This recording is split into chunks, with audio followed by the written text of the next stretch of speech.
வணக்கம். நான் உங்கள் அழகன். ஒரு வீடியோ பார்த்தேன். உண்மையிலேயே மனசெல்லாம் நொறுங்கி போயிடுது அப்படியே. தமிழ்நாடு எவ்வளவோ பரவாயில்லன்னு நான் நினைக்கிறேன்.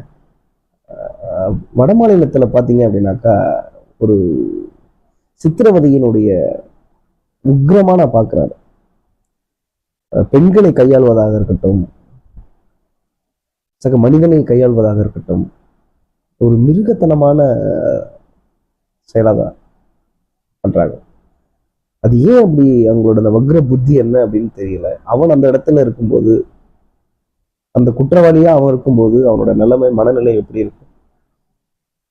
எதுக்காகடா இப்படி பண்றீங்க? ஏன்டா இப்படி பண்றீங்க? என்னத்தடா கொண்டு போக போறீங்க? ஒவ்வொரு முறையும் நான் அழுத்தம் திருத்தமா கேட்கிறது அதுதான். ஒரு ஒரு விஷயத்தை தட்டி கேட்டா அவனை ஒரு குற்றவாளி மேல போட்டு, ஒரு தவறை தட்டி கேட்கிறவனை சாகடிச்சிடுறீங்க.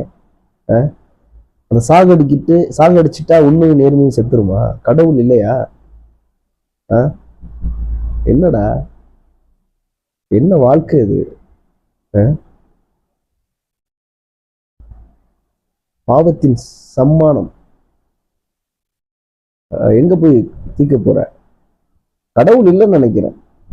அக்கிரம் பண்றவன், அகங்காரம் பிடிச்சவன், வைத்தறிச்சலை கொட்டிக்கிறவன், இவன் தான் இன்னைக்கு நல்லா இருக்கான். நமக்கு எதுக்குடா வம்பு? இந்த பாவத்தை ஏன் நம்ம செய்வோனா அப்படின்னு நினைக்கிறவன் எல்லாம் கஷ்டப்பட்டுட்டு ஏதோ லைஃப் ஓட்டிக்கிட்டே இருக்கிறான். அதுவும் ஒரு காலகட்டத்தில் 20 வயசு வரைக்கும் ஜாலியாக சுற்றிட்டு 25 வயசுக்கு பிறகு கல்யாணம் பண்ணிட்டு, கல்யாணத்துக்கு பிறகு இப்போ ஃபேமிலிக்காக லைஃப் ஓட்டுறது அதெல்லாம் சாதாரணம் இல்லை. மனசுல நிறைய கோபம் வரும், நிறைய தட்டி கேட்கணும்னு தோணும். ஆனாலும் தட்டி கேட்க முடியாது. ஏன்னா நம்மளோட ஒரு ஆண்மகனோட பின்பக்கம் அவனோட ஃபேமிலி இருக்கு. அவனுக்கு ஏதாவது ஒன்று நடந்தது அப்படின்னாக்கா பாதிக்க போறது எல்லாமே என்னுடைய ஃபேமிலி. அதனால பல விஷயத்த கடந்து போக வேண்டியா இருக்கு. ஏன் இதே ஒரு செலிபிரிட்டி இந்த மாதிரியா பேச ஆரம்பிச்சா இந்த சமூகம் ஏத்துக்குது. ஒரு சாதாரண ஒரு கடநிலை ஊழியன், கடநிலை மனிதன் பேசும்போது இந்த சமூகம் ஏத்துக்க மறுக்குது. எல்லாருக்கும் எல்லா விஷயமும் தெரியும். அனுபவம் வாழ்க்கையை மாற்றுது. ஒரு மனிதனை அனுபவம் தான் சிறந்த ஆசனாக மாற்றுகிறது. எந்த அளவுக்கு அனுபவம் ஒருவன் வாழ்க்கையில 99% அவமானத்தை சந்தித்தவன் ஒரு நாள் அவன் வாழ்க்கை வெற்றிங்கிற இடத்தை அடையும் போது பேசுறதுக்கு வார்த்தைகள் இல்லாம போயிடும்.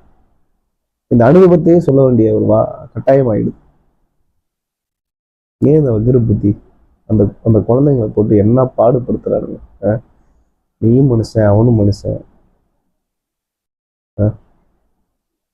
அடி வாங்குற இடத்துல நீ இருந்தா எப்படி இருக்குன்னு நினைச்சுப்பாரு. என்ன ஒரு அகங்காரம். அந்த வீடியோ பார்க்கவே முடியல, அவ்வளவு கஷ்டமா இருக்கு.